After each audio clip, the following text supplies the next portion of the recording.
Hi there, Leo. Thank you for joining me for your weekly forecast for week commencing the 15th of April.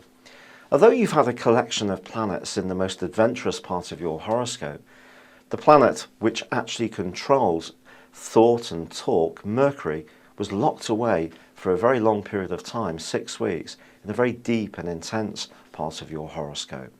Well, late last week, Mercury emerged into the light. And this week it's going to be connecting with Uranus, the planet of the unpredictable. Now this can really shake up your thinking, or give you just that little bit more devilment in your approach to life. Also, the Sun and Mars continue side by side. So if ever there was a time to break down any resistances within yourself to change in your life and make it more exciting, this is certainly the time to do it. But there is a quarter moon on Thursday which suggests something this week could really get under your skin and aggravate you much more than it would normally do. So do keep a sense of perspective.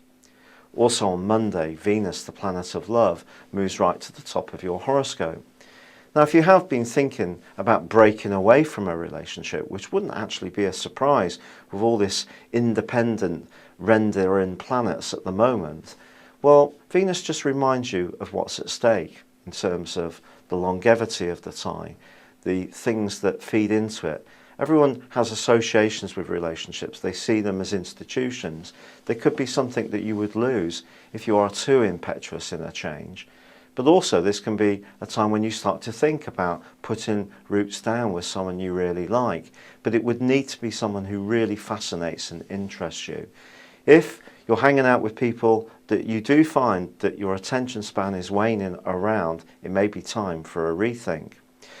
But Venus does forge a fascinating link with Neptune, and property linked to overseas may be an option for some Leo people, or perhaps travel overseas that has some purpose other than just enjoyment, although enjoyment could certainly be at the heart of it, is also in the mix. By the end of this week, however, the Sun and Mars move to the top of your horoscope to join up with Venus. And this really starts to focus you much more on responsibilities, obligations, your ambitions and goals. And the need you've had at times during this week too, to have that sense of freedom may start to dissipate a little bit as this week draws to a close. It's been a real pleasure being with you. Thank you for joining me. Good luck. And goodbye for now.